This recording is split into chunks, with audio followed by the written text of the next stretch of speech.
लड़ेंगे और हम सब उनका भरपूर सपोर्ट करने का फैसला किया है और इंशाल्लाह इस इलेक्शन बाई इलेक्शन में एक ही कैंडिडेट होगा और एक ही पार्टी होगी जिसके लिए पूरी सिंध का बच्चा बच्चा अपना किरदार अदा करेगा और इनको भरपूर तरीके से जिताने की जद्दोजहद में उतरेगा और इंशाल्लाह सुरखुरू हम लोगों का मुश्तरका उम्मीदवार जो है लाल माली साहब वो होगा और सिंध की वकालत करेगा, सिंध के इश्यूज को उठाएगा। सिंध के इस वक्त जो बर्निंग इश्यूज हैं उसमें सबसे ज्यादा केनाल का इशू है, लॉ एंड ऑर्डर का इशू है, बेरोजगारी का इशू है और करप्शन का इशू है और नाइंसाफी तो आप देख रहे हैं जिस तरीके से फॉर्म 47 की असेंबली को हम लोगों ने तो अपने उम्मीदवार नहीं भेजे जो जीते थे या जो जितवाए थे इन्होंने अपनी मर्जी से और जो हरवाए थे फॉर्म 47 इशू करके, तो हम तो तस्लीम करते नहीं मगर हम लाल माली साहब को जरूर भेजना चाहते हैं क्योंकि माहौल की संगीनी इतनी हो गई है कि इस वक्त सिंध एक तरफ है और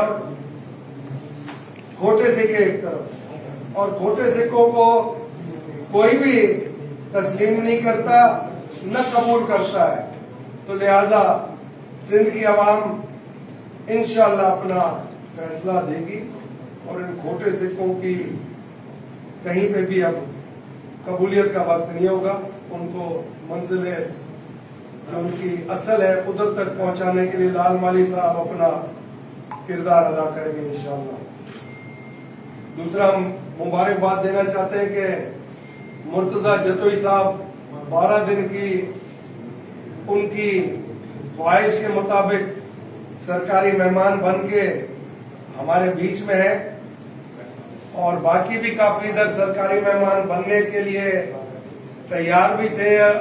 इनके सरकारी मेहमान बनने के लिए जब उन्होंने इनको दावतनामा दिया था, मगर शुक्र है कि बाइज्जत तरीके से सुरखुरू होके ये वापस आए और अवाम के अंदर इनका और भरपूर एक किरदार ये देखने के बाद 45 साल के बाद जो इन्होंने जेल का यात्रा की है, अवाम में इनकी कबूलियत बहुत ज्यादा हो गई है एज लीडर।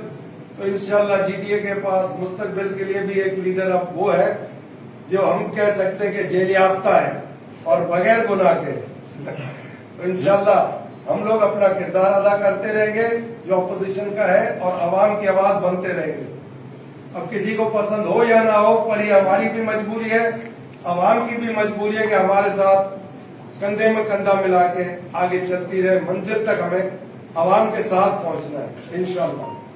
साहब ये माली साहब जो है किसकी टिकट पर लड़ेंगे, जीडीए की टिकट पे होंगे?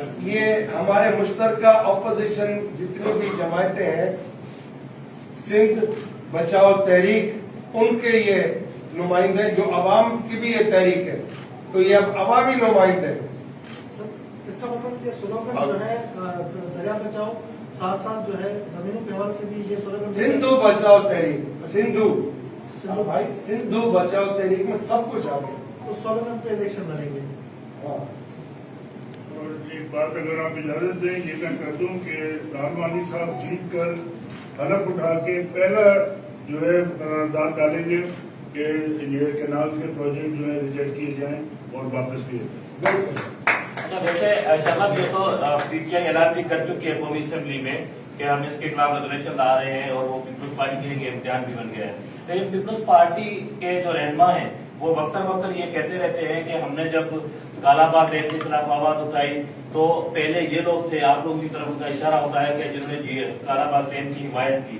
वो ये भी कहते हैं कि अरबाब रहीम के जमाने में जब हमने यहाँ पे सिंध असेंबली में रेजोल्यूशन लाने की कोशिश की तो उस वक्त के जो स्पीकर थे वो अपनी सीट छोड़ के चले गए थे और फिर हमने इजलास चलाया था। तो वो आपके इस किस्म के इल्जाम लगाते हैं कि सिंध के साथ जो है वो ये लोग नायल नहीं और पीपल्स पार्टी ज्यादा जो है सिंध के साथ काम कर रही है। ठीक, पहले तो मैं एक चीज वजाहत के साथ कहना इसलिए चाहता हूँ, मैं खुद सोच रहा था कि इसका जवाब तो मैं दे दूं। देखें, ये हुआ था, अखबार में भी छपा था, पर उसका जो पीछे वाला हिस्सा था वो नहीं छपा था अखबार में। हमारे अल्लाह बख्शे वालिद साहब से जब पूछा गया था कि जी कालाबाग डैम बनाने के हक में आपने कहा है, तो उन्होंने क्लियर कहा था कि बाबा कालाबाग डैम बनाए, बशर्ते आपके पास पैसा होना चाहिए। तो पैसा तो था ही नहीं, तो आप बनाओगे कालाबाग कहां से? और शुक्र करे उस वक्त कालाबाग डैम नहीं बना, क्योंकि काबुल रिवर तो अब वो अफगानिस्तान वाले खुद अपना एक आर्टिफिशियल दरिया बना के और अपनी जमीन जरखेज कर रहे हैं। तो आपका काबुल रिवर का पानी तो कालाबाग में जो भरता था वो तो फारिग हो गए आप उस पानी से। वो तो एक परसेंटेज दे रहे हैं, और वो परसेंटेज भी हो सकता है आगे जाके बंद हो। जैसे हम सिंध वाले अब चीख पुकार कर रहे हैं कि केनाल नहीं बनना चाहिए। अफगानिस्तान वालों ने अगर केनाल बना दिया तो पाकिस्तान इंटरनेशनल लॉ में जाएगा, कोर्ट में जाएगा कि ये पानी तो हम लोगों का मुआहदा हुआ था कि इसका 40% पाकिस्तान को आना चाहिए, वो रोक रहे हैं। तो जो हम सिंध वाले चीख पुकार कर रहे हैं मरकज के खिलाफ, वही मरकज करेगा इंटरनेशनल लॉ में अफगानिस्तान के खिलाफ। वक्त आएगा, थोड़े दिनों की बात है। मैं जरा एक बात तो क्लियर कर दूं। देखिए, अभी जो बात हुई कि जी कौमी असम्बली में करारदाद, बिल्कुल सरदार साहब ने कहा, तो इंशाल्लाह जब वो अल्लाह ताला कामयाबी देगा सरदार साहब को, तो जो सेव रिवर मूवमेंट या सिंध बचाओ, सिंधु बचाओ, मैं समझ सकता हूँ कि तमाम सिंध के इशूज के ऊपर इन सबके नुमाइंदे के तौर पर लाल माली साहब इंशाल्लाह इस हम सिंध के एक एक पानी की बूंद का की हिफाजत करना चाहते हैं, हम जमहूरियत चाहते हैं, और उसके लिए अब पूरा सिंध तैयार है, और हम इंशाल्लाह अपने हक के लिए लड़ेंगे। जो फरवरी में इलेक्शन हुआ था वो इस पाकिस्तान का सबसे ज्यादा धांधली शुदा इलेक्शन था।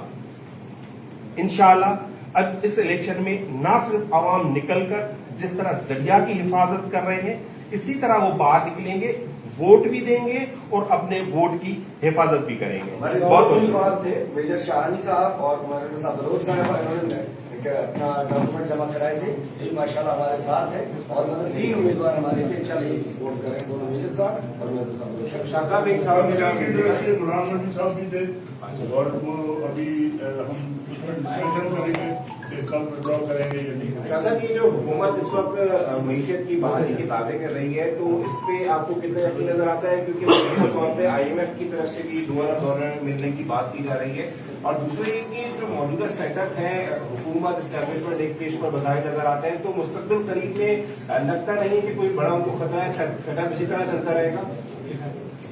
देखिए, मैशियत तो बेहतर तब होगी कि जब आप अंदरूनी और बैरूनी पॉलिसी को एक शॉर्ट टर्म बता दें, एक लॉन्ग टर्म बता दें, कि इन्वेस्टर को भी पता हो कि इस मुल्क के अंदर क्या होगा, लोकल्स को भी पता हो इस मुल्क के अंदर क्या पॉलिसी चल रही है। तो मैशियत तो ऐसे मैं नहीं समझता कि आपकी हो जाएगी कि जब डे टू डे पॉलिसी बन रही है, हम लोग ऐसे चल रहे हैं कि कल क्या करना है तो कल सोचेंगे। ऐसे मुल्क तो नहीं चलते, ऐसे तो कोई इंडस्ट्री भी नहीं चलती, घर भी नहीं चलता। ये तो इतना बड़ा मुल्क है, 25 करोड़ आवाम है, उनका मुस्तकबिल डे टू डे फैसला हो रहा है कि कल क्या करना है। यहाँ उठ के कहते हैं आज क्या करना है।